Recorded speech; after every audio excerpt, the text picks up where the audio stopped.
Well, guess what? Mike's late again. We're waiting on Mike to get in the building.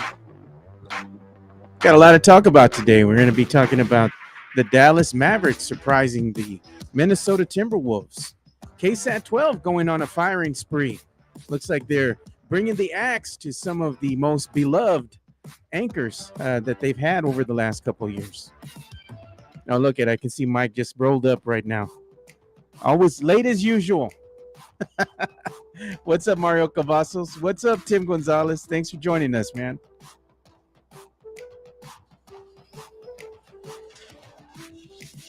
Yep, KSAT is tanking. KSAT 12, low-key tanking. But the same things could be said that it's going around the nation right now. I remember that one of the KSAT 12 news, I think it's the directors of programming, they got the axe too at their other location, the other location that they went to. So it's something that's going on within that, I guess, broadcasting arena right now. What's going on, everybody? See, I wasn't late. I said Mike's late as usual. Maybe you got scared of the lizard. Mike was just fired from KSAT 12. That is why he's late. Put $1 in the jar. Hey, well, good morning, Sid. Jesse A. What's up, brothers?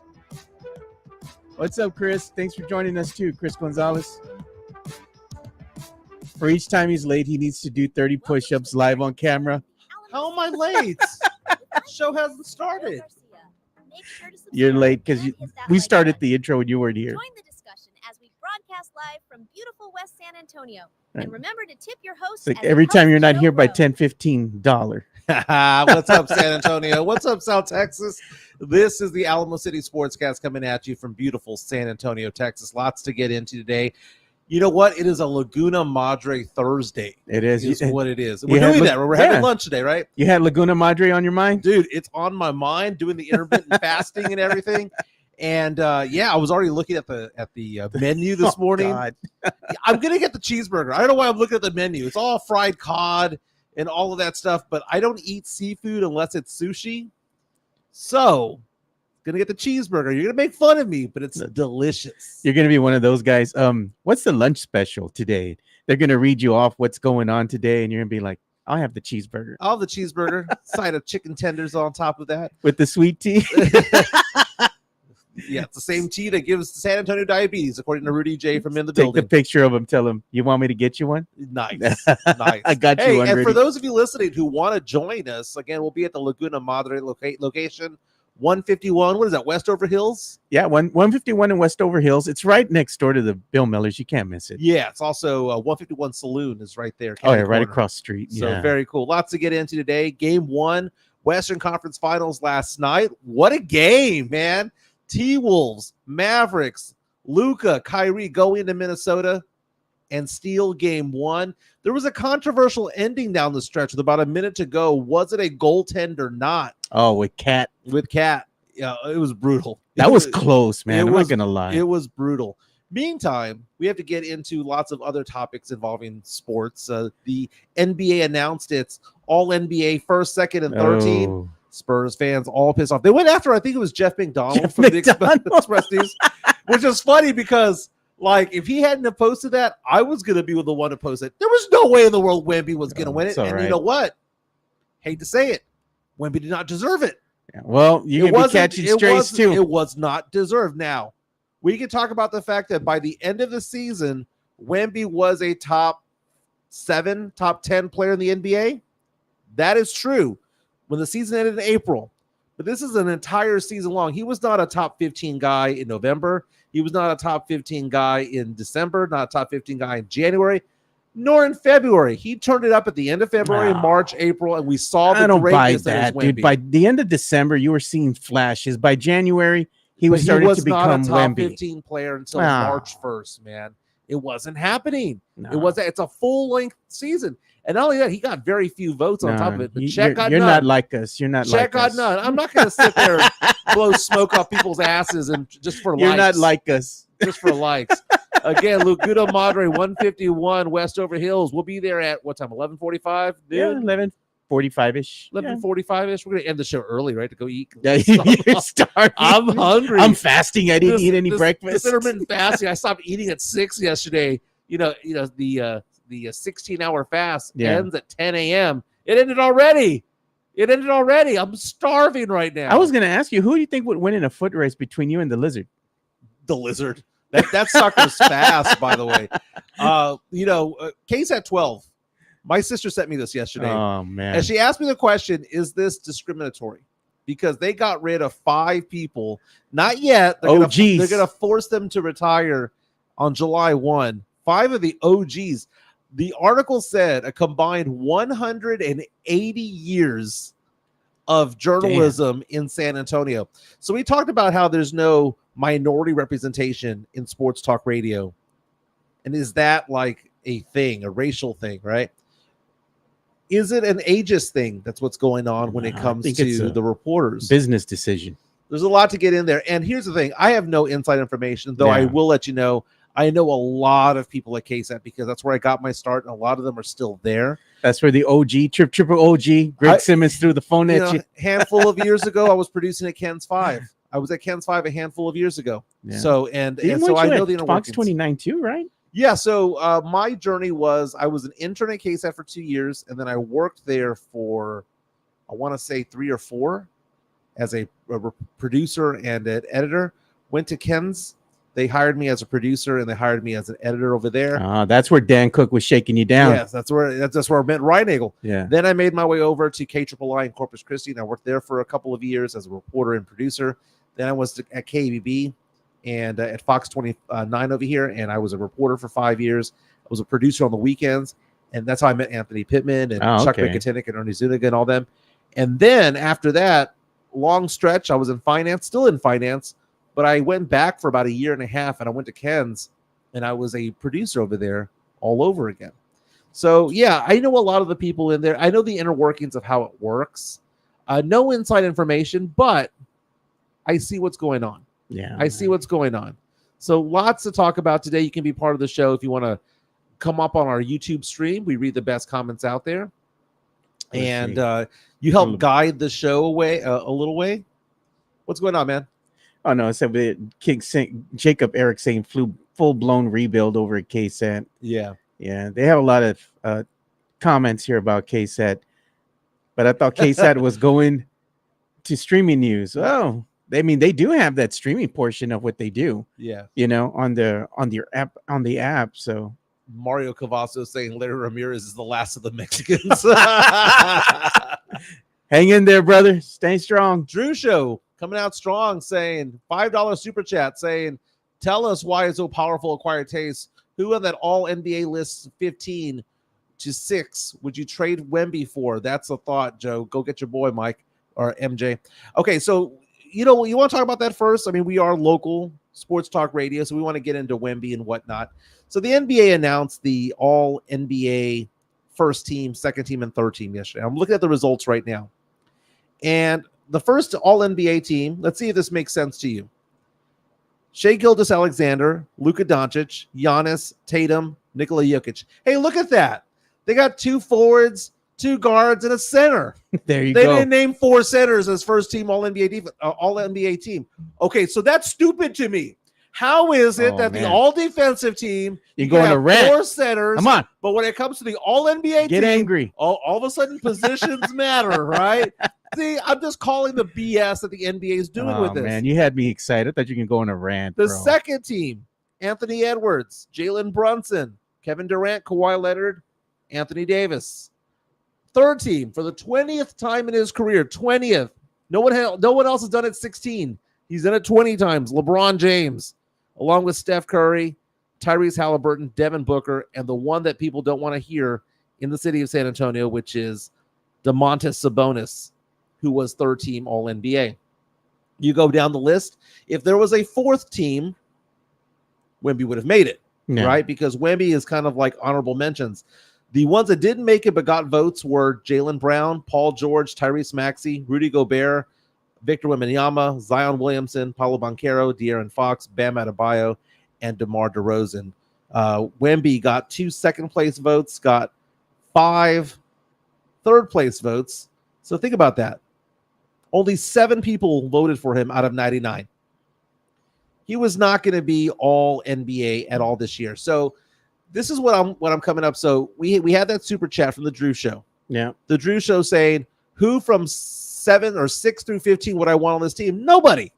I would want Wemby on this team. At the end of the season, Victor Wembanyama had solidified himself as a top 10 player in the NBA. But this is a year-long thing, okay? This is a year-long award. They take into account the fact that Wemby didn't play much in November and December, was on a minutes restriction, right? The minutes restriction hurts that. He was on a 26-minute restriction at the start of the season. At the end of the season, that restriction was gone. He was unleashed and was obviously one of the 10 best players in the NBA. But this is a November through April award. And they also take into account many times the record of the team. How many of those teams over here had losing records? Okay. So Domantas Sabonis, 13 All-NBA. He was 13 last year too. Is Wemby a top 10 player in the NBA? He's probably 7. I mean, am I a dick in saying that he's 7? I mean, we're seeing year 1 Wemby. We just saw him. Right. That's the worst he's going to be. Year 2 Wemby? Wemby will eventually become a top 5 player, and it might be as early as next season. Okay, so who are ahead of him? Maybe we have that debate. Nikola Jokic has won the MVP 3 out of 4 years. You've got to put him ahead of Wemby right now. Yeah, Embiid has always been the runner-up, close second. And Embiid, I mean, you can make that reference. If Embiid is healthy, yeah, could be. Yeah, when he's healthy. When he's healthy. Yeah. That's the problem. That might be the argument to say that Wemby's better than Embiid, is that the health factor. Luka Doncic, proving it right now, man. Playoff time, Western Conference Finals. Brother can shoot. Shai Gilgeous-Alexander was runner-up in the MVP. Giannis, that's 5 right there, right? You go on to the other side. I think Wemby at this point is better than LeBron. LeBron is, going to enter year 22. Yeah, he's in his senior year in his career. But other players like Anthony Edwards. Okay, so those are 6 players. And then Jason Tatum, maybe. So for me to say that right now, Wemby, as of right now, May 23rd, 2024, is the 7th best player in the NBA, I don't think that's disrespectful. Yeah. To 1 through 6. We got I don't think super it's disrespectful 8 beyond. So Drew Show says, you and the writer are whack. It's the fight to the end of the season. What do you want on your team? That's the only test you need. No, that's nonsense. That's like saying, Drew, that because the Spurs won 6 of the last 9 games to end the season, that they deserve to be in the playoffs.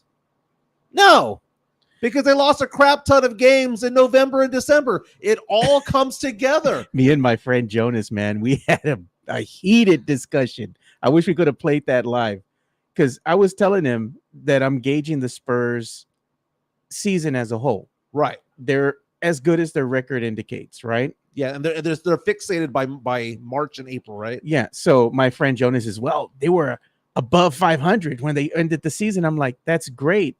That means that they're starting to learn how to play together. And that's what I wanted. I wanted the team to end the season on a high note, which they did. I said it gives them something to look forward to when they come in next season, right? Hey, we can play better, Yeah. So I said that's great for them. But he's like, but they're going to be a great team with year 2 Wemby. They're going to go to the playoffs. I said, no, bro. They're going to be a 30-win team. Pump the brakes. 28 to 32 wins. Oh, Budo man. Pincha Sports says, let all the bums have their awards now. Wemby will take over and be the best in the league. And the answer is no, he's not. He's not. How do you know that, though? Well, no. There's a caveat to that. Okay. If they're going to trot out there Sohan, Champagny, Trey Jones, Keldon Johnson, he's not going to be the best player in the league. He's not. The best players in the league have complementary parts around them. Jordan had Pippen. Magic had Kareem, had Worthy. Kobe had Shaq. Shaq had Kobe. Even LeBron when he was winning his championships. LeBron with Kyrie. LeBron with D. Wade.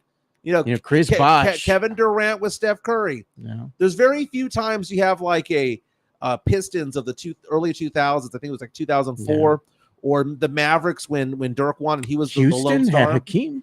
Had Hakeem, but they also had Drexler. They also had other players there. You need to be the best in the NBA. You cannot be doing it alone. You can't do it by yourself. Gotta have that 1-2 punch. So if you're going to say right now, Wemby's going to be in charge of the league, to be the best player in the league, the answer is no, he's not.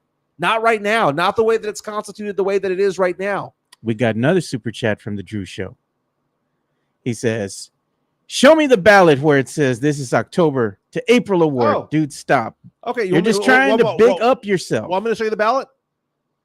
It says the 2023-2024 award. 2023-2024 award.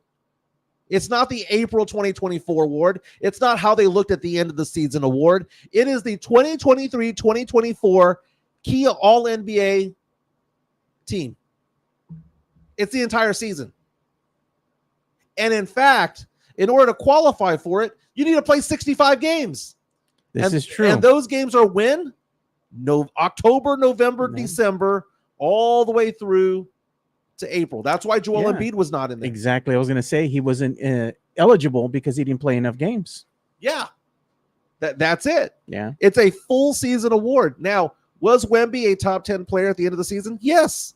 You might even say that he could have been playing at a top 5 level at the end of the season. Yeah. Wemby's shown that he can be dominant, but the thing is, right, this is just his rookie year. And in his year 2, I think, let's say he's going to be a dominant player. Past his rookie year 2, 3, 4 Wemby, he's going to be a dominant player. David Outwater reaching out to us saying Spurs effed up by starting Sohan at point guard. With Trey, Wemby might have been an All-NBA award because he did play a little bit better with Trey. You know what? That was Pop being cute, man. Devontae Graham might have gotten him there because Devontae Graham knew what his job was to get Wemby the ball in his spot. What did I tell you? Coach Pop been tanking since the beginning of the season, right? Yeah. He's like, no. We're not going to use you, young man. You stay on that bench. Even though we know you're going to be able to do something, we're going to roll out Sohan. and it cost them the award. And I think Spurs fans last night, when the award was announced, they gave Jeff McDonald from the Express News so much grief. And he was just telling the truth. He was taking off the Spurs goggles because that's what I like to do whenever I'm there. I'm a Spurs fan, but at the same time, I'm a realist. Okay. I'm not the one screaming refs, you suck, or that was a BS call. He didn't travel. It did happen. Like I still see it that way. I don't see it with a lot of Cowboy fans. My sister famously, I cannot watch a Cowboys game with her because she believes that the Cowboys have never committed a penalty in their entire lives. The refs have it out for them. Yes. Like they've never committed a penalty. It's always a holding on the other team. It's always this. It's always that. It's always this. He caught the ball when clearly the guy dropped the ball. I'm not talking about Dez. I'm not talking about Dez. I'm talking about whatever. Yeah. Clearly things happen. That's all I hear in my family. And she's like, oh, the refs have it out for us and blah, blah, blah, blah. And I don't know why they're showing the replay. And some Spurs fans are like that. And they don't want to fess up to the fact that Spurs fans typically watch Spurs games, and that is it. Right now, this is a great time of the season because we get to see teams like Dallas and Minnesota play and go, crap. Maybe in one game we can go toe-to-toe with them, but there's no way in the world the Spurs, as it stands right now, as the team is constituted right now, can go toe-to-toe in a 7-game series with any of these teams. I don't even think they can go toe-to-toe with the freaking Pelicans, dude, in a play-in game. They're not there yet, and that's fine. The team has to go through phases, now that they're on a full-on rebuild, and that's part of the process, and I'm okay with that. Mm-hmm. I know what this team is right now. I'm hopeful that they're going to play better next season. I'm hopeful that they're going to win a couple more games.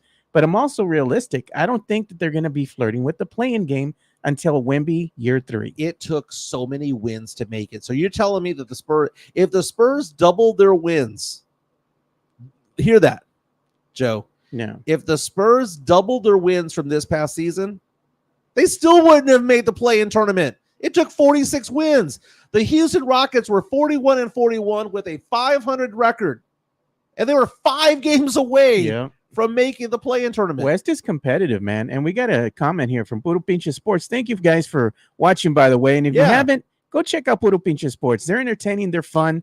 They also have a YouTube channel, so make sure you subscribe to them. Like I said, there's room for everybody here. Go spread the love. Yeah. And they're saying, I am not disagreeing that the surrounding pieces are good, but I do believe they'll improve the roster in the next few years. and it'll elevate Wemby to the best. I'm hopeful for that as well. They're not going to do anything. I'm this year. hopeful. They're not. Oh, Gonna, no. They're not going to do anything this Yeah, year. No, they're going to wait till next year. They're tanking for 25, man. Yeah. By the way, we're 892 subscribers strong. Thank you for subscribing. Don't forget to hit the like button as well. We have another super chat coming in from Hanover Fist asking the question, what's the equivalent draft card for Wemby, like old Duncan Robinson rookie draft cards? So many cards out there for my collection. Dude, I remember the David Robinson one with he's holding the white jersey. Oh, yeah. That was the infamous one. I still got that one jersey. Somewhere. I have no idea about basketball cards anymore. I remember hoops was a thing. Oh, yeah. The hoops cards from back in the 80s. Yeah. Fleer, Upper Deck. Donruss. Yeah, Donruss. They had some. Those are all probably defunct. No, I mean, probably some of them are still around. The Skybox. Who can't forget Skybox, dude? Skybox was cool, man. That was good. They had the graphics at the same time that they were showing the players. I still got my Sean Kemp rookie card, man, from Skybox. Oh, dude, Sean Kemp was a badass, dude. When he wasn't like the guy that looked like he gained almost 100 pounds when they were in that lockout season, he came back. I'm like, who's this brother you got wheeling out here? Oh, that's Sean Kemp. Oh, damn. But, I see why Spurs fans are upset, man. It's one of those things where you want to at least get something out of the season. We got the Rookie of the Year, and we got the runner-up when it comes to the Defensive Player of the Year. We got that. All-NBA, defensive first team, we got that. But the idea that Wemby was going to get an All-NBA team, a little far-fetched. He deserved it at the end of the year. He was one of the 15 best players, one of the 10 best players. Dominant towards the end of the season.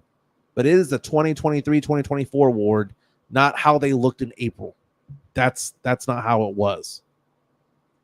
Last night, great game between the T-Wolves and the Dallas Mavericks. A battle of the number 3 and 5 seed, making their way all the way to the Western Conference Finals. The Mavericks go on into Minnesota, steal game 1. And a lot of pissed off fans again yesterday because, again, they wear their goggles. They don't want to see what they don't want to see. By the way, Mavericks won 108-105. Okay, the Mavericks lived inside the paint. It was brutal, man. I never thought I would see Minnesota, who has the top-ranked defense in the NBA, do that, where they have Karl Anthony Towns and Rudy Gobert, the defensive player of the year. And instead of avoiding them, they went to them. And they weren't bodying them up. They weren't doing anything like that. They were pump faking, jump passes, doing all these things and getting wide open dunks and alley-oops over these guys repeatedly, play after play after play after play. T-Wolves went cold down the stretch. Anthony Edwards looked like he was gassed, man. He was tired, man. He could not even move. Kyrie, though, started balling in the fourth. Luka Doncic. Yeah, he's him. We talk about the offense. Yeah. Down the stretch, yesterday's game, 3 big defensive plays. Get a steal, poking the ball away, getting a block. Luka Doncic is the real deal, man. And you know what? If you want to say that Luka's the best player in the NBA, I wouldn't fight you. Right now, he is in the playoffs. He's playing out of his freaking mind. I wouldn't fight you. But I got to call up a photo or at least a video on Twitter of the goaltend. Oh, with Cat. Yeah, man. You know what the Wolves did to the Mavericks, or the Mavericks did to the Wolves? The Mavericks went to the Wolves' house. They took a dump in the middle of the freaking living room. They took their girl on a date right in front of them, and they didn't do nothing. Dude, they took one. It was not finesse, not at all. This is the play courtesy of TNT. Is this a goaltend? Oh, man, that one was close, dude. Our good friend John Dyer, Exit 7, came out and said that it was not, that it was clearly outside the rim. No, this is the easiest call I've ever seen in my entire life. It was in. This is easily a goaltend. Where's the ball going to hit? If he didn't touch it, would it have hit the rim? Yes. And therefore, it's a goaltend. It was in the cylinder. It was coming straight back down. Back down in the cylinder. It was out of the cylinder, but still over the rim. And the rim is part of the cylinder. Oh, man, that was close. And people are freeze framing it. They're trying to freeze frame it. I mean, it looks really close in real time. And right now, when they're freeze framing it, you can see where he actually puts his hands on the ball. And it's right past the rim. Look You at know? it. It's right there. It's right there. Yeah, it's past the rim. It's over the rim. You know, Again, the cylinder is not the middle of the bucket. It is the entire It's the rim. And the entire ball needs to be outside of it. Yeah. Not just, most of the ball, because you know what? You could probably make the argument that 40 to 50% of the ball was outside the cylinder, but the entire thing needs to be out. Dude, they went out there, the refs, to review it. How long did it take for them to confirm it? 3 seconds. They're like, yeah, it's not good. And people were complaining online. They were like, how is it that the official from the back was the one who made the call? Now, somebody who has experienced three-man officiating, we do three-man officiating at the high school, college, and NBA level. The goaltending is called by those from the back. It's not called by the person underneath the basket. The person underneath the basket, who's called the lead official, that person's job is to check the rebounding. Their job is to check what's happening right here. They're not monitoring what's going on over the cylinder. Yeah. And also the viewpoint, you're blocked by the backboard. You're blocked by bodies. It's the trail official and the C official, which is the one on the side. Yeah. They're the ones who call goaltending. So don't come at me and go online and sound like an idiot going, well, why wasn't it the guy underneath the basket? Because it's not their job. You know what that guy's job was? It's to see if this rebound was good. It's to see if the rebounder is pushing off. That's what they do. By the way, star of this play was Luka Doncic. Luka Doncic was the one who started jumping up and down going, goaltending, goaltending, goaltending. And guess what? He begged for the call. The call was made, and then the call was confirmed. And it took 3 seconds for them to look at it and go, they didn't even have to rewind it. They just showed it once, and they're like, yeah. You know why they're so pissed off, Wolves fans? Because this could have helped them get even closer to possibly making this game into overtime. Maybe it would give them an opportunity to win. Yeah. But if that was the case, they should have done better throughout the entirety of the game. Right. You know, this is one of those plays that you can be like, it was a huge call, yes, but you shouldn't have been in that position to begin with. Well, I mean, it's two great teams, you know, and people are pausing it like this, saying, Yeah. you see, it's out of the cylinder. No, because the ball's coming down. It wasn't going away from the rim. It was coming down towards the rim. Yeah, I like what Esan1 is saying on YouTube. Thanks for commenting, by the way. He says, point guards matter. Take heed, Spurs fan. Get one to go with Wemby. That is the thing. Been saying that for the longest time. Maybe they get one in the draft this year. Positionless basketball is a myth. It's a myth. But Kyrie Irving last night, you know, the evolution of what he's doing as a player. You know, this is the guy that was one of the most hated people in the NBA, man. You know, with saying that the earth was flat. You know, he missed like 3/4 of the season because he refused to get the COVID shot. Hey, I mean, everybody has their own opinion about that, and it's your body, right? Right. So if you don't want to, that's up to you. I'm not going to give him grief for that. That's right? up to you. Did he leave his team to hang in? He did, right? He forced his way out of Cleveland because he did want to play with LeBron. He said he wanted to stay at Boston, ends up bailing on Boston, has a super team in Brooklyn, doesn't work out. And it seems like Kyrie Irving over time just said, you know what? I just need to calm the F down. I just need to just shut up and play. 32 years old. He's not in his prime anymore, but he's still a very, very good player. Kyrie Irving last night, he is. 30 points on 12 of 23 shooting, had 5 rebounds, had 4 assists. Luka Doncic, 33 points, 8 assists, 6 rebounds. Kind of makes me wish the Spurs would have gotten Kyrie. You know, but we didn't know they were going to have Wemby. Well, you know, well, back in the day, Pop was enamored with Kyrie Irving. Like he knew. Kyrie Irving has probably in my lifetime, not probably, it is true. In my lifetime, has the best handles of any point guard out there. No doubt. I mean, you could say that it was, Gary Payton. You can say, John Stockton, Magic Johnson in my lifetime. You can go white chocolate if you want to. Oh, yeah, white chocolate. Jason Williams. Steve Nash. Yeah. Kyrie has the best handles. Maybe not the best crossover, just the best handles, just the way that he is fluid with the ball. And to think he's the second best point guard on that team. Yeah. To Luka Doncic.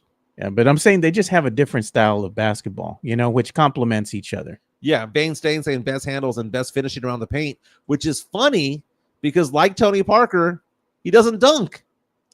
You know, he doesn't get above the The rim. teardrop. He teardrops it. He lays it in because Yeah. I don't think he could. If you gave him the Woody Harrelson challenge from White Man Can't Jump and asked him to go dunk it, I don't think he can. I don't think physically he can. JHNSB says Mike thinks Kyrie is better than Kobe. I think it's closer than what you think. I think Kobe is better than Kyrie, but it's closer than what you think. Kyrie's really good, man. I think you want to talk about disrespected point guards in the last 15, 20 years. Kyrie and Tony Parker. Those guys are disrespected. People all about Chris Paul. Chris Paul sucks, dude. Man, no, I don't want to hear that James noise. Harden. Give me a break, man. All these point guards who just flame out during the Spurs fan wanted CP3 to come over to the Spurs. I'm like, nah, I'm good. I got to ask you this question. As the Mavericks steal game 108-105 there in Minnesota, again, the points in the paint. Daniel Gafford, he got 10 points, right? I think they were all dunks. PJ Washington was playing pretty decently yesterday. They just got a lot of points in the paint. It was kind of funny. But let me ask you this Isn't question. that kind of ironic, though? You know, against a touted Timberwolves team who is like supposed to be the best, defense in the NBA. Dude, look at this. 108 points, right? Yeah. Points in the paint. 62. Damn, that's a lot, dude. 62 in the paint compared to 38 from Minnesota. But I got to ask you this question, Joe, because I'm thinking more and more about it. Is Jason Kidd suddenly an elite coach? Well, you know what? I think part of it is coaching. The other flip side to that is the plethora of talent that he has to work with. But does he? I mean, he has Kyrie. He has Kyrie and he has and Luka, but he's got a young guy in Lively. He's got Gafford. I mean, it's not like it's two stars and like a lot of pieces. Yeah. But you always need two to be able to compete at a high level. Right. And sometimes if those two pieces are really good, that's about all you need. And you need a lot of, let's say, support, as far as the guys, the role players on your team. And I think that's what they know their role. Exactly. That's what I'm saying. Like, they have a good plethora of role players on the starting five and coming off the bench where it's just balanced, They took care of the Clippers in 6. They took care of the Oklahoma City Thunder pretty easily. Mavericks are a sneaky team, man. I wouldn't have thought that they would have been here, They're scrappy. But Jason Kidd, I mean, there's not a lot of players anymore who are studs at coaching. Nah.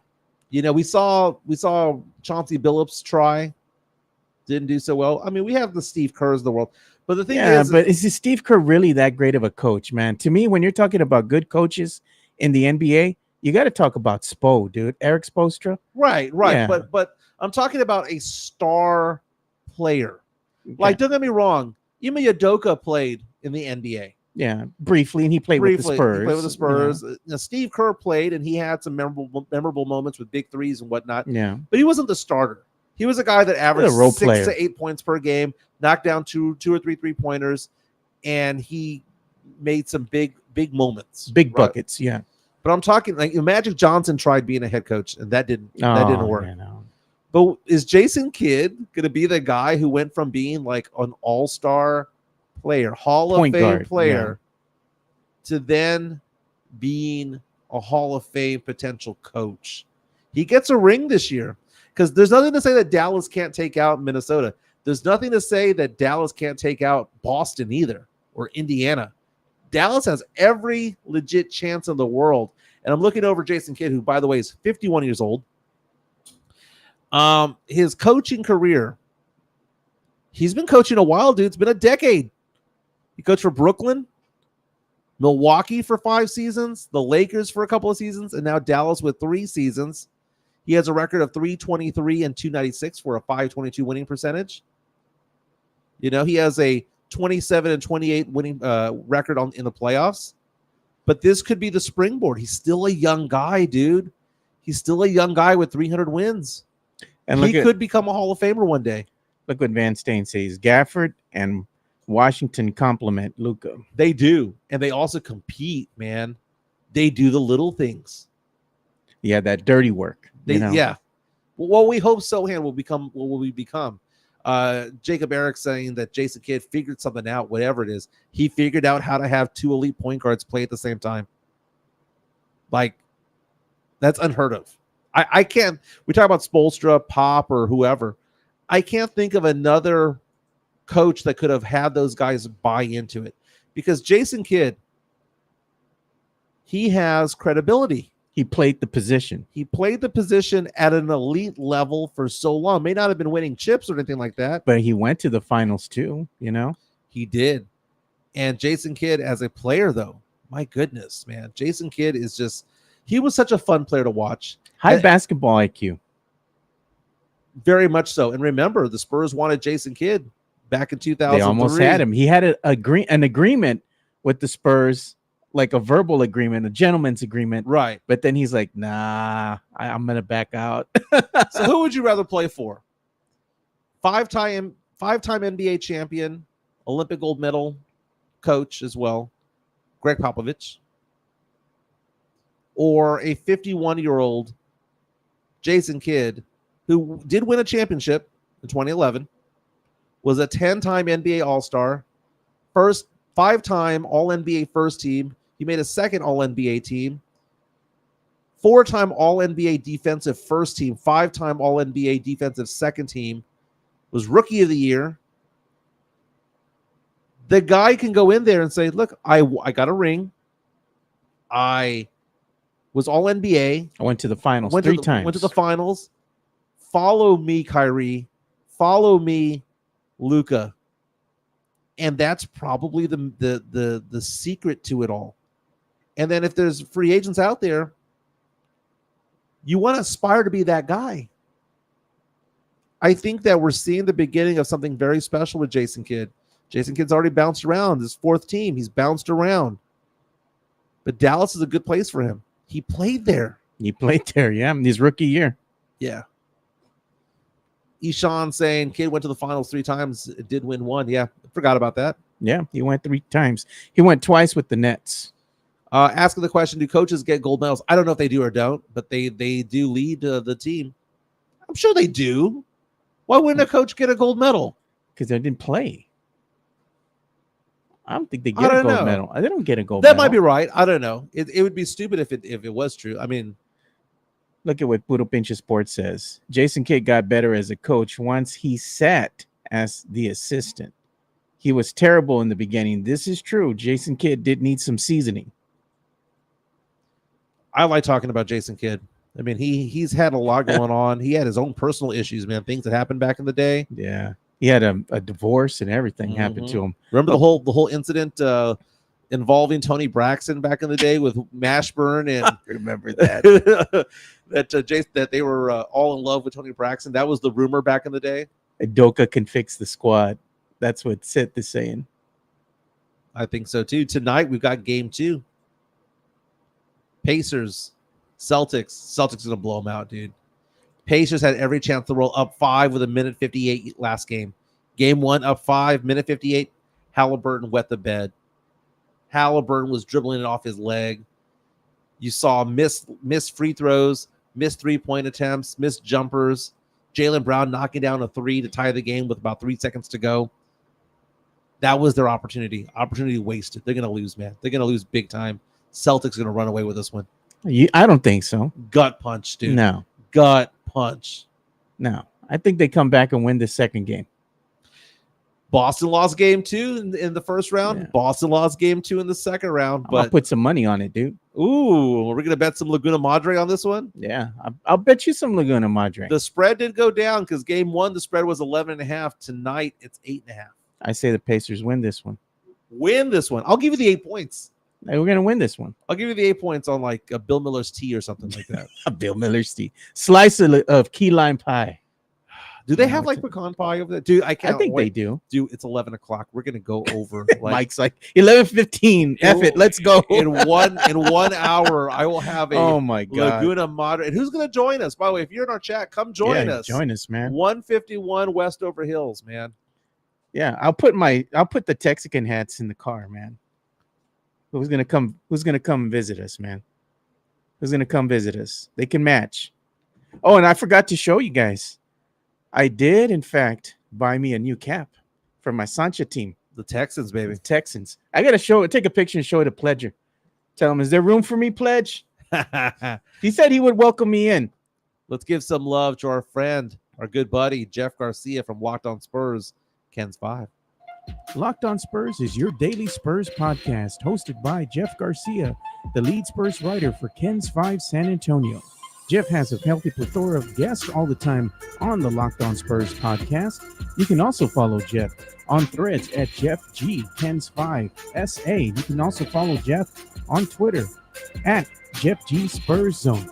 So make sure you go ahead and give Jeff a follow not only on threads and Twitter, but also on YouTube at youtube.com/at Locked On Spurs. This is where you're going to be able to find the replay of the Locked On Spurs podcast. Make sure to like, subscribe, and share. Again, Jeff Garcia provides that daily content when it comes to the Spurs. If you can show my screen. Yep, already doing it. I was his guest yesterday. We were talking yesterday about a game of buy or sell. We had some listeners and some followers of the Locked On Spurs podcast asking questions, and we answered a lot of them. It looks like you're just laying down on your bed or something. Doing Oh, this no, I'm in my episode. bedroom sitting up against the wall. I'm in a little recliner up against the wall, baby recliner. No, but it was a good time with Jeff because we were going over whether the Spurs are going to use the 4 and 8 pick or are we going to trade them away? Are the Spurs going to do something big this year? We kind of pontificated on stuff like that. It was pretty good, man. It was pretty good. Today they're going to be talking about the lottery because again, the NBA lottery, the draft itself is going to take place next month. So we're looking forward to that. But again, Jeff Garcia from Locked On Spurs, Ken's 5. He also has articles daily on Kens5.com. You can follow him on Twitter at Jeff G Spurs Zone. I know I follow all the time. He was talking about basketball without borders and how Devontae Graham took part in that. So there's an article on Kens5.com. You can also link to it on Jeff G Spurs Zone or Jeff G Spurs Ken's 5 on Twitter as well. Good times, man. Good times. Buy or sell. That's I'm going to retweet that one again. Yeah, retweet it, man. I'm going to be on later on today. We're going to record. So I'm going to be, I don't know if he's going to release it on Friday or is he going to do it on Monday? Haven't got the word yet, but we do record later on today for Lowe's. Demon Mike time. Oh, Demon Lord, Mike no. time. What's going on TMZ right now? No. TMZ.com has photos of Britney Spears. Suns up, buns up. And somebody need to get her some help, man. At least you don't got no knives this time. I feel bad for the dog. Even the dog wanted out. Even dude. the dog wanted out. Let's avoid the entertainment bump because I don't know if this is bump worthy. But what's going on at KSAT 12 right now is fascinating. God, bro. They're getting rid of everybody who's been around for a while. Was it that meme from Oprah Winfrey? You get a car. You get a car. It's like, you're getting fired. You're getting fired. You're getting fired. 180 years worth of service in San Antonio. Jeez, out man. the door. KSAT 12 between now and July 1st, getting rid of David Sears. How you going to get rid of Jessie Degollado, man? She's Jessie been there. Degollado. She's been there from what, 83, 84? Mike Osterhage. Damn. Ursula Perry and Mark Austin. Now, here's the thing. When I was there in the 90s, Perry, Degollado, and Sears were there. And I had this conversation with my sister last night because she kind of asked the question, is this discrimination of some sort? And I told her if I was the news director, who I know the news director personally over there, his name is Mauro Orellana, Marshall High School grad, by the way. He's the same age as me. In fact, I think we're like two weeks difference in age. I've known Mario for a long, long time. We've seen some big names because beyond all this, Greg Simmons, you add him to the mix when he was let go a year ago. Forcibly. Now, that one I understood because it was multiple DUIs, if I'm not mistaken. But the article goes on because KSAT actually did the story themselves about it. And I was telling my sister that the new generation of reporters, and it's not just the new generation, it's talking about generations of the past. If you go to Ken's 5, and they have certain reporters out there, the ones that you know and see on air, They're called multimedia journalists. And what they do is they go out there and they serve the function of a photographer, reporter, and the function of an editor. Yeah. So I remember back in the day, Sharon Coe was a good friend of mine back when yeah. I was at Ken's. She's no longer in the media. But they go out there and they lug a camera around. It's not as heavy as it was back in the day. It's not those 40-pound cameras, maybe a 20-pound camera. They go lug out there. They put the tripod out. They conduct the video. They use a monitor. They know where to stand. They look at the monitor. They do their own live shots, and it's one person doing that job.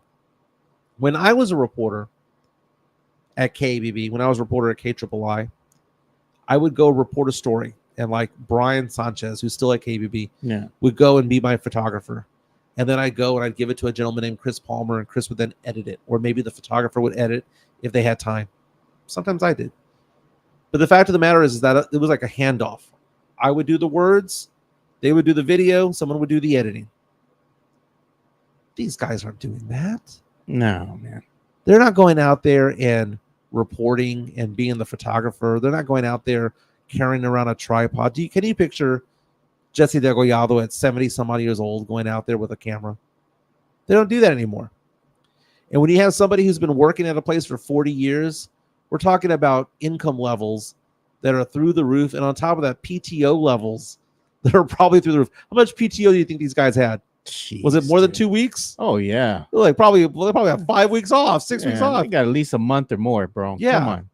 So that's the thing about it all. And it's what's that? Jacob Eric, time to bring Steve Brown back. No, he's enjoying his retirement, man, as he should. Actually, it's 6. It's Marilyn Moritz as well. Damn, Moritz, they're getting rid of David her too. Sears, Jesse Degollado. Now, Jesse Degollado was just honored the other day for like a Lifetime Achievement Award. She does great for the community when it comes to bringing awareness to Hispanic culture. Mm-hmm. She does a lot of great pieces when it comes to bringing awareness to the culture and the history of San Antonio. She even did a story not too long ago about how Alamo Ranch was founded. And there's a monastery over there with nuns and everything. Wow. Yeah. And the nuns actually sold the property where all the houses are being built now. So you have this plethora of urban development, and then you have this untouched ground, the sacred ground, where the church still stands and the sisters are still there. Interesting story. That is interesting. Yeah, that's pretty cool. But the thing about it is this: when you go into TV news, especially if you are on the reporting side or anchoring side, you know that you're only going to last for a certain number of years. Yeah. And Moritz and Sears and Degollado and Perry, they outlasted the average, dude. When they first started, Ursula Perry in the early to mid 90s, Degollado, Moritz, and Sears in the early 80s, mid 80s. If you had told them back in the day that they would be there for 10 years, they would have taken that deal in a heartbeat. I have a hard time feeling bad for them that they've been there for 35 to 40 years. It's a long time. They had a good run. They had a great run, and they know that it's a young person's game. They know that it's a money game. And then the viewership's different because right now, back in the day, was what? You would watch it on TV. Dude, I haven't watched the 10 o'clock news in forever, I man. remember the last time I watched it. I watch the news the same way I watch Saturday Night Live whenever I feel like it. Or you watch it on the X or social media, little excerpts. Yeah, they have a digital editor who provides those stories out there. More people watch SNL afterwards or on YouTube or on TikTok than they do actually watching it 10:30 on WOAI. Yeah, just to show you how things have changed. For example, there was this good reality series that I sent you yesterday, right? From Mr. Beast, where you put these two strangers to live together in this little cube for 100 days. And if they both won, they would share 500 grand. Oh, you know what? That whole series, but I'm not going to tell you how it ended or anything, but that whole series only lasted 26 minutes. Yeah. So everything nowadays is condensed, even the news, you know? Well, the news, it's funny because it's different. Everything is done on Twitter. Everything is done on TikTok. Social media is done on all that. And dude, I mean, as much as I respect her, Jesse Degollado ain't going to be doing TikToks. Oh, no, man. Marilyn Moritz and David Sears aren't going to be doing YouTube reels and Instagram reels. No. The game is different. And it's a young person's game. Look at what's going on at Ken's 5, bro. You look at their anchors, and what are their anchors' ages? Come on. Yeah. You know? Well, I mean, one of the ones at Ken's 5, you take a look. They have some younger ones. I mean, they have Henry Ramos, who's pretty good. Isis Romero. Yeah, they got her from KSAT. Came over. So they do have some, a lot of them are younger. Isis' husband, Philinaya, yeah, is pretty young. So they have done a little bit of that youth movement there. Yeah. But it is different, man. I was watching KSAT the other day, and I saw the reporter, and the reporter was so green. They're young, bro. It wasn't so much that they were young, because I mean they were young. Yeah, I mean inexperienced. But I could see the inexperience. Yeah. And part of my job as a producer was to help them. And the whole Jason Kidd thing. Yeah. I was a weird thing when I was in the media back in the day, because I was a producer and I was a reporter.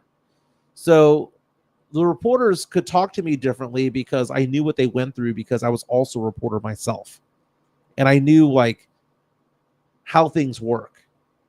Sometimes there's like a divide between the two, and the reporters don't know what the reporters don't know what the producers are doing, because they've never done that. The producers don't know what the reporters have done, because they've never been out in the field.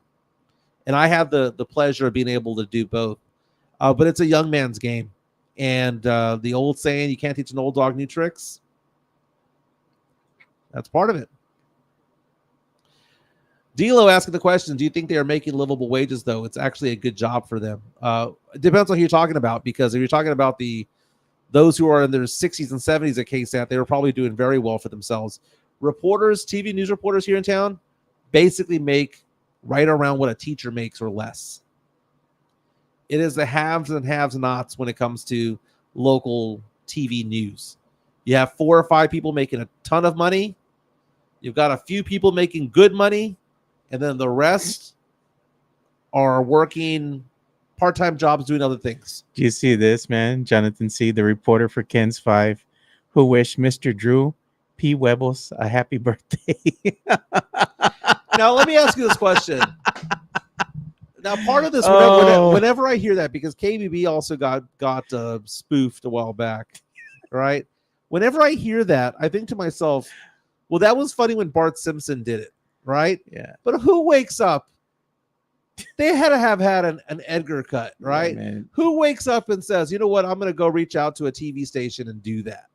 But the one with 29, it was elite, dude, because that guy's picture and his name Chupa, and then the girl coming out saying, I know I'm going to butcher his name. And then she says it. I'm like, bro, that had me dying, man. Everybody was talking about it. It was so funny. It's brutal. I saw this TikTok the other day of a hot news reporter. I mean, she was a nugget, but she wasn't a nugget. She was hot. She was cute. And it showed her, she's not from San Antonio, but it showed her on the side of the road trying to do a stand-up. Everybody was honking. And every 6 seconds, she's midway through her stand-up, she goes, damn it. Yeah, you know what they were honking at? They're probably honking at that cake. They were looking at that cake. She was looking at the camera, and they're looking at that cake, and they're like, beep, beep, beep, beep. Can I get a toot-toot? Can I get a slice of that cake? Beep, beep. Running my hand through my But that was hilarious. She was getting so upset. Are you kidding me? Are you kidding me? So you got all excited, and I didn't watch the rest of the episode, by the way, but I'm going to call it up. What's the name of that show that you were watching? Oh, I don't know. I just saw it. I texted it to you yesterday. It was on the Mr. Beast channel that they have on the X. But it was interesting, though, the premise of it and everything. I mean, the whole series plays out in under 26 minutes. And they had to, it's a man and a woman, and they don't know each other, and they put them in this cube, and they have to live there for 100 days. And if they do, they split the $500,000. So I found that to be interesting. Here it is right here. I'm calling it up right now. This is on Mr. Beast. I didn't see it all. It was good. It was really good. I saw about 4 minutes of it. I'll watch the rest. Don't tell me how it ends. No, I'm not. But they have a guy and a girl that are strangers who have never even seen each other before. Not till that moment. They're brought into a cube, if you will, shown $500,000 and say, you have to live here for 100 days with no TV, no nothing other than food, themselves, a bed, a toilet, a shower. That's about it. And there was like some things, like some tools that they had in there.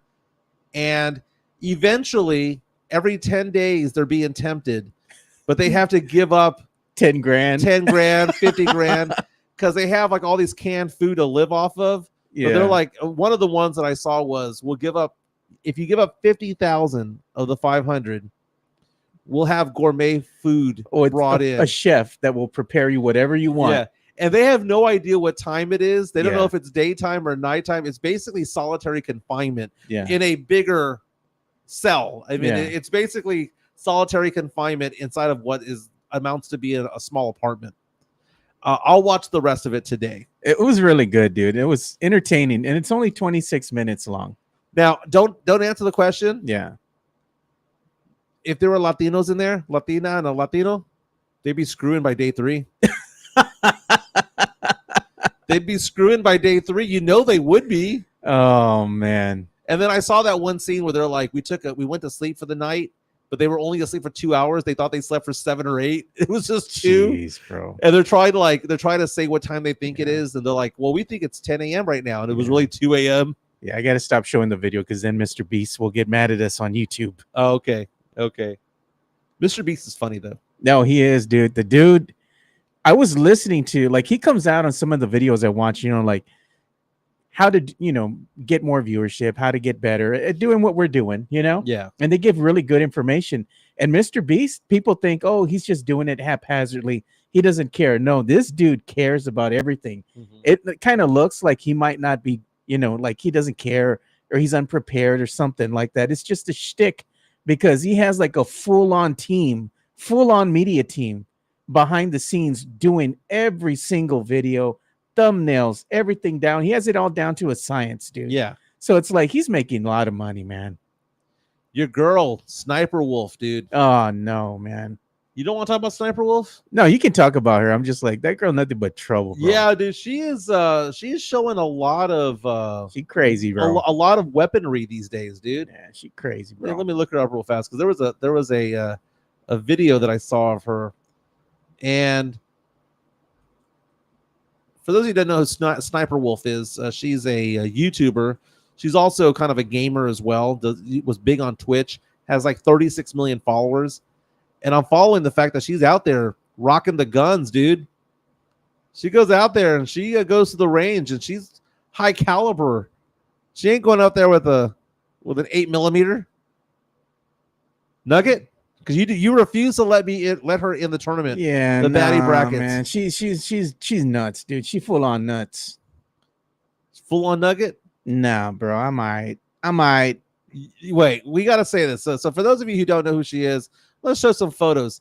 Tell me whether or not she belonged in the baddie bracket. No. Baddie brackets.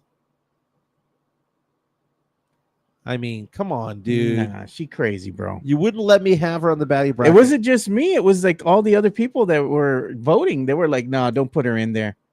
She don't deserve to be in there, bro." Yeah, she's being canceled from time to time because she says some wacky crap. Yeah, look at that. The Drew show. She's not even a gamer, bro. That's what I'm saying.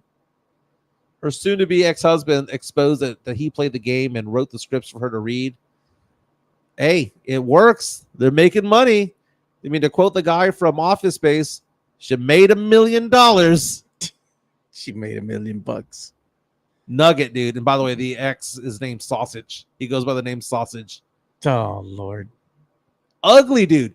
Dude, how did he get her? That's the thing. That guy. Mario Cavazos, bro.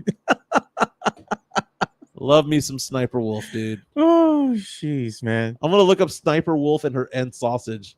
Oh no! Hey, let me change the screen because you got to screen it first, this was her boyfriend. All right, is it good for TV? It's good for TV. Like Benny Blanco getting Selena Gomez. How is that possible? At least Benny Blanco is a good music producer, right? Benny Blanco makes great music, and that's the industry that she's in. I get all that. But dude sounds like a cool dude. Like he's a chill guy, man. Yeah. But this dude right here. Hey man, you need a producer, dude. He got the dad. He rocking that dad bod. And even when they say, well, he must be packing. How did he get to show her the pack if that was the case? I mean, his name is Sausage, so maybe he is. I don't know. Sniper Wolf. But you know what? That goes back to this one saying that one of my friends, other friends, told him. He says, "Remember, fellas, no matter how hot she is, somebody somewhere is tired of her crap. shit." Dollar.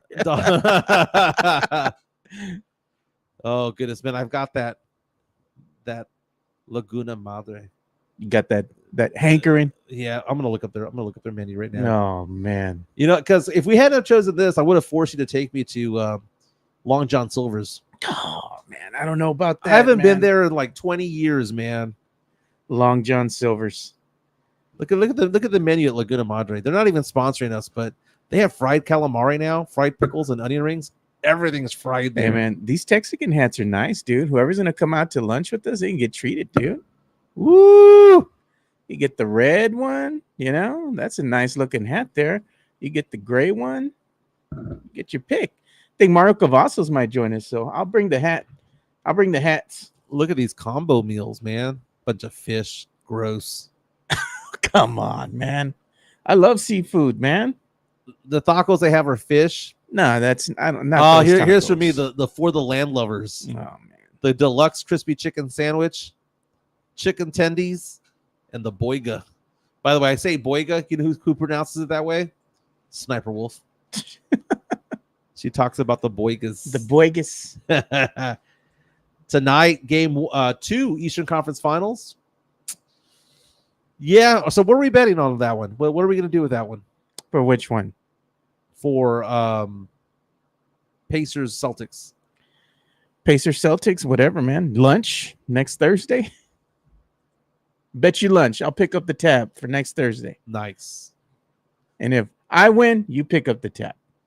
USA Today, just an hour ago, released its latest NBA mock draft. Let's see what they got. Here we go.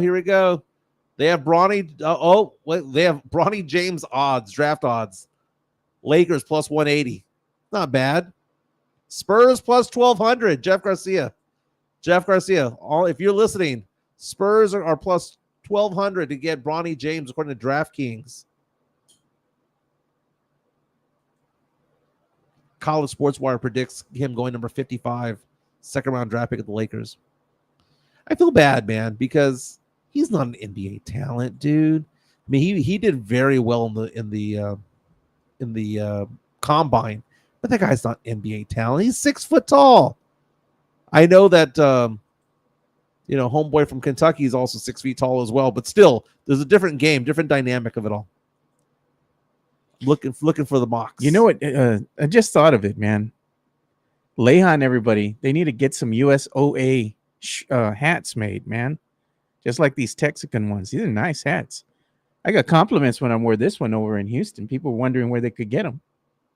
They're good looking hats, man. I've worn mine probably about 5 or 6 times. It's got the sweat ring on it. The sweat ring. You know, that white little ring on it. You got to clean the hat, brother. So how do you clean your hats?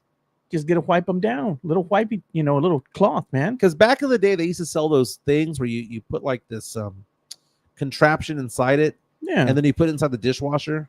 Oh, yeah. No, don't do that, dude. You know what happens with these hats? These hats have like cardboard or something in them. So if you get them wet, they're going to lose their shape. I mean, you can use like just wipies basically and just wipe it down real quick and let it dry out. It's just that little white ring. You just, you're supposed to clean your hat, Mike, NBA DraftNet released their mock draft. They have the Spurs taking Cody Williams and Rob Dillingham. Cody Williams is I like Cody Williams, his brother Jalen. Good guy. Good player. Hey, we need to hit up Twin Peaks on a Friday. Now we're talking my language, brother. Twin Peaks. Bourbon and Bruce. I mean, happy hour starts at 3. But I don't want to tip somebody 35% on a Wednesday or Thursday. I mean, that's up to you, man. But you don't tip those girls 15% or 20%. You know what, man? They're naked in front of you. I had a couple of the girls that I used to frequent over there, right? Because we used to go to Twin Peaks all the time. Yeah. So, man, they already knew what we wanted. Like, I would go there with my boys, and we'd just pull up. And my girl Hannah used to take care of us all the time. And I'd pull up to the bar, and she'd always take care of us. She'd be like, already had the beers, man. I'm just like, she already knows, man. And like the other girls too, that they used to work there. And when it used to be good, they already knew what we wanted. They would see us coming in, say hi. By the time I got to the bar, boom, beer on the bar. John C., thank you for your cervix. Okay, so let me ask you this, because I have a daughter who's 20 years old, right? And Yeah. she tells me that she knows people. My nephew tells me that he knows people that work at restaurants, whether it be Hooters or Twin Peaks or Ojos Locos. Oh, it's Locos is raunchy as hell, bro. Or whatever, right? I'm missing one on 151, the Bombshells. Oh, that place is ass, That place bro. is awful. Awful. So, is it possible for me to be too old to go to a No. restaurant? At what point does it become creepy? You're 80 years old going in there? Yeah.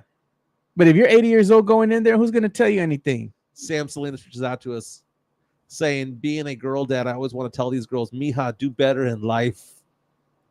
Yeah, do better in life, mija, but bring me my beer.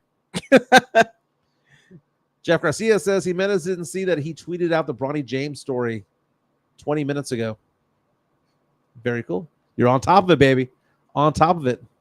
Hand of a Fist says old dudes with the demographics there at the restaurants. What is the elite? That's what I'm saying. What is the elite restaurant? If I was to say, let's go get a burger, or as Sniper Wolf calls it, a boiga. A boiga. Which one are we going to go to? The boiga belongs to Twin Peaks, right? Yeah, I'm going to go to Twin Peaks, man. I've been going there, and it's good. I go to the one here, right, on 151. I've Right. gone to the one over there by San Pedro, North Park location, and then I've also gone to the one on De Zavala, I-10 and De Zavala. And everywhere I go, I always have a good experience. I make friends at the bar, bro. And before we know it, man, people buying me drinks. I'm buying them drinks, having Yeah. a good time. I will say, and it's always a great time there. It is. So let's break it down by pieces here. The burger is Twin Peaks, right? Because not only do they have like a regular burger, they have lots of several cheeses because American cheese is ass. They have the provolone. Can't They have really the eat cheddar. cheese, though, man. I'm All that lactose stuff. intolerant. Dude, I am too, but I, hey, that ain't going to bother me. It's going to affect the people around me. Oh, Lord, bro. Okay. So Twin Peaks has the burger. The wings, though, is that Hooters? Hooters still has good wings, man. Wing Daddy's kind of is undefeated too on some of their stuff. Is that they a have. restaurant? It's all right. It's nah, but it's all right. But we're talking about the restaurants. Yeah. The restaurants. So the wings belong to Hooters. Fries. I kind of like the Hooters fries, man. The curly fries. We never talk about Buffalo Wild Wings, but that one's kind of like more like a sports bar. Well, Buffalo Wild Wings is going under, man. We said R.I.P. to Red Lobster. Did you hear about all the other restaurants that are closing? I saw, man. A lot of them are starting to close a lot of locations, man. Red Lobster on 35 is closing down, but there's other restaurants. What's it called? Mary Calendar is going out. They already left San Antonio, but they're going out. We have to say RIP to Fuddruckers. Oh, they which closed is them all closing down. all locations All of by them. the end of the year. Okay, so best alcohol, best bar at a restaurant, that is Twin Peaks. Best viewing experience of watching a game, that is Twin Peaks. So Twin Peaks is the ultimate restaurant. Why would anybody go to Ojos Locos? Unless you're dating one of the girls there. Those Locos is all right, dude, but it's just raunchy, man. Sometimes you get a little necio, you pop in. Pop in for a little bit. The only popping that's going on is outside. Hey, That's man. gunfire. I live in Marbach. No me pasa nada, dude. That's a normal day over that's here. Edgar locations. Okay, so here's a list of closings that are going down in 2024. Believe it or not, Kona Grill. Dude, I was a big fan of Kona Grill. Kind of expensive, but I was a big fan of it. They are dropping a lot of their restaurants. Believe it or not, Starbucks locations are starting to close. Got oversaturated, man. Oversaturated. KFC is having issues. McDonald's is having issues. The Cracker Barrel, Red Lobster, Boston Market, Denny's is going to be closing lots of locations nationwide. Applebee's already closed 35 this year. Outback Steakhouse.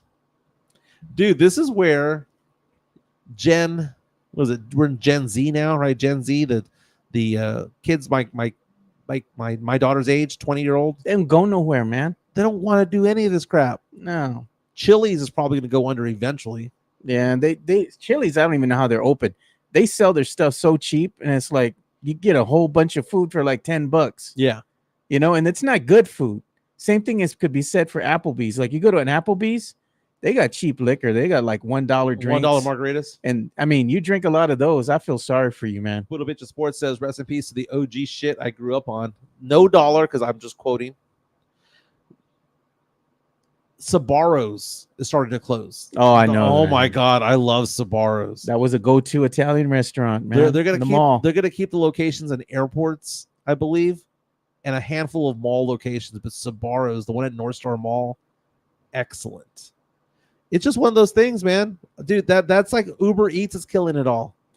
Look at Drew's show. Postmates is killing it all. Those girls at Hooters and Ojos Luco and Twin Peaks are now hooking up with you. I'm not trying to hook up with nobody. I just had friends there. Demon Mike dated one. Yeah. Back in the day, I dated a girl from Hooters.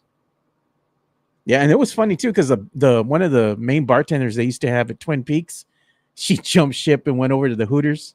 So me and my boys went there one time during happy hour, and she was there. We're like, "Oh crap!" She's like, "Yeah, I left Twins because the management and that new manager that they have over here at the Twin Peaks. Man, I don't know how many times we've gotten into it with that guy, and that's one of the reasons I'll never go back there and watch a UFC event." As long as they have that guy there, that guy can go F himself. Dude, there's nothing worse than a bad manager at a restaurant. Yeah. I mean, we're there to watch a UFC game and he kept singling us out. I mean, there was a lot of us on a table. I mean, we're like 30, 40 deep. You know, we had like 2 or 3 tables. This reminds me of this restaurant I used to go to in the medical center back in the day. I think it shut down during COVID. Yeah. It was called Lorenzo's. I don't know if you ever went there, but when I worked at Ken's, that was like a go-to place because it was down the street. Fredericksburg, kind of near medical. Dude, it was authentic Italian restaurant. It was so freaking good. They had that Aldo's over there off of Fredericksburg. Aldo's was really good too. Aldo's is good, yeah. It's now what is it now? I think Aldo's turned into a some chain Mexican restaurant. What's that one from Austin again? Torchy's? Oh, hell, it's man. now a Torchy's, dude. F Torchy's, bro. There's one around the corner, and I will never go to Torchy's. I cannot pay $10 or $12 for one taco. No. And it's not even good. They have good avocado. No, that's about it. I will never go to a Torchy's. I think Taylor went to a Torchy's once. He had a video of him eating the Torchy's taco. I am not saying that Torchy's is my go-to. I'll go to Torchy's once a year, maybe. Once a year. And it's all right. It's all right. No, but that owner of Lorenzo's back in the day would start yelling at the employees, and he would just cuss them out, would have veins popping out. And if you complained, he was like that guy, the soup Nazi from Seinfeld. No lasagna for you. Get out. No soup for you. Nugget.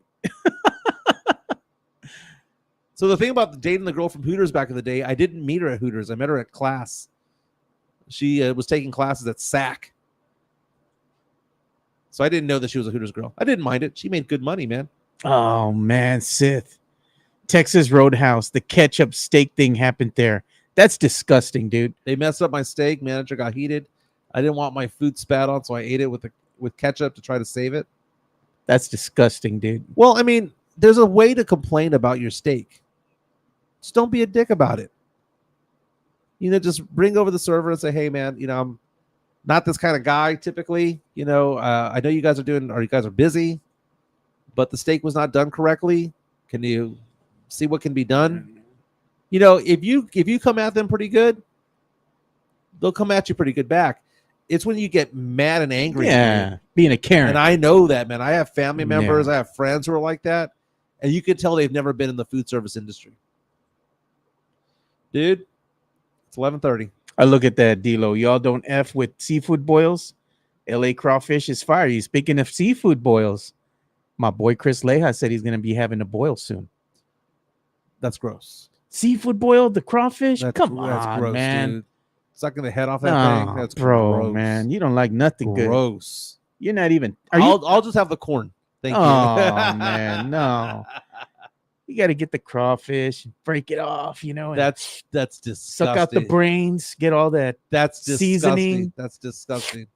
You know? Disgusting. Get corn, potato, little lemon. Get all freaking filthy. Drink some beer. For a little bit of meat. Oh, man. I remember my ex-wife, the first one, we went to this all-you-can-eat crawfish restaurant, and we were there for 2 hours. And I remember looking at her, and I stood up and I said, I'm done. We're leaving now. I'm not going to sit here for 2 hours watching you struggle to get like a little cube of meat. Oh, man. No. We're gone. We're done. 2 hours. That's my limit. Look at Jesse A. Mike is the kid who only ate chicken tendies. No lies detected. Chicken tendies. No lies detected. Crawfish yum. The cockroach of the sea. I'll take them spicy. Uh-oh, we have breaking news. What do we got? Coming in from Mike Benson, boxing editor for TalkSport.com, saying that Ryan Garcia's B samples from the Haney fight came back positive for steroids. Well, it's not a steroid. It's what do you call it? Performance enhancing drug. Yeah, it's a performance enhancing drug, and it helps, like you were saying, with the muscle. You know, Yeah. it helps you build muscle faster. But it is against them rules. No, it's dude. against the rules, but I'm saying it's like they're classifying it as a steroid. It's like it's not a steroid, but it did help him get an edge, you know? Yeah. So I understand the whole aspect of it. You know, not a good look, man. Ryan came in overweight and still, you know, he comes out dirty. I'm sure he's gonna say that no, they have it out for me. You know, it's not, I didn't know what I was taking. I was just smoking and drinking lots of tequila and whatnot. I'm like, that's just like Canelo. He's a chump, dude. Canelo came out dirty too. He was eating that tainted donkey meat. Ryan Garcia's a chump, dude. Nah. He's a complete chump. Screw him. I hope he get his ass handed to him. Hey, but does it mean that I hate Canelo because he came out dirty? I still watch his fights. I'm tired of Canelo. Nah, He was great for a while, come dude. It's on. been a decade, dude. Let's move on. Can't beat him. He's the Jesse Degollado of boxing, Nah, dude. he I'm knows done. it's his time. It's done. He's the Marilyn Moritz of boxing. No, you He's don't know. done. No, man. The David Sears. No. I'm ready to move on. He's old. Let's move on. There's some other fighters that are coming up, man. If you're watching the fights a lot, like me and Fernandez do, Yeah. we got our eyes on some people, man. They're coming up here. I don't know. King Ryan just rubs me the wrong way. Ah. And it's not because he big timed me. He big timed me one time. Fernandez has a picture with them, dude, He on does. the beach. Dude, Fernandez has a picture of everybody. The only picture I have is Paige Sporonic. That's basically it. I have Paige Sporonic, and he has everybody Oh, else. look at Sean. He has He's Malika burning you, Andrews. bro. Your own boy is getting you. He's too Mexican for Mike. He's too ethnic Who, for you. Ryan Garcia? Are you kidding me? He's too ethnic Too for you. too ethnic. I'll never forget that. That had me in stitches, bro. Jeff Garcia's like, Mike's not gonna wear that, bro. It's too ethnic. I'm like, what? And you know what? When I said that, it was completely taken out of context.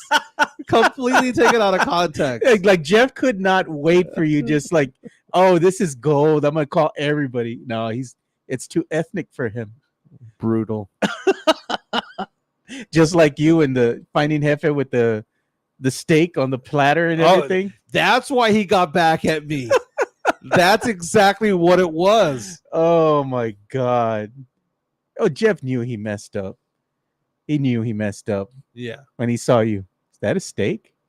Oh, Like who Uber eats a steak on a platter, on bro. a platter? It came on a platter. And it had, Probably had melted and butter. and it wasn't like the taqueria thing with the little.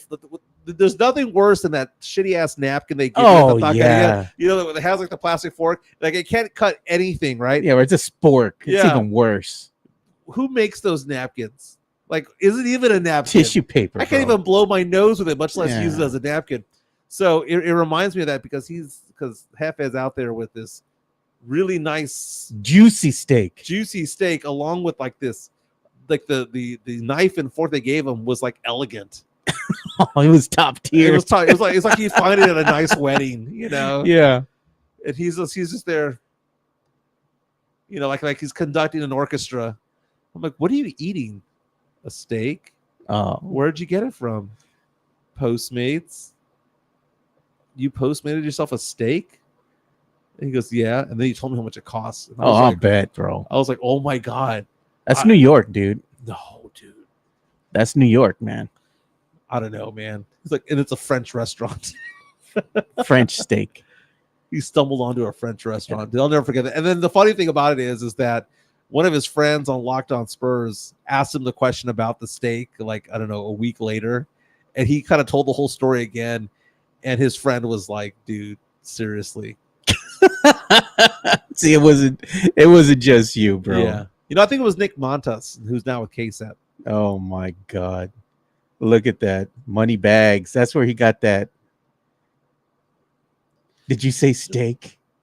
Jesse coming out saying the Tim Duncan interview with Richard Jefferson is out.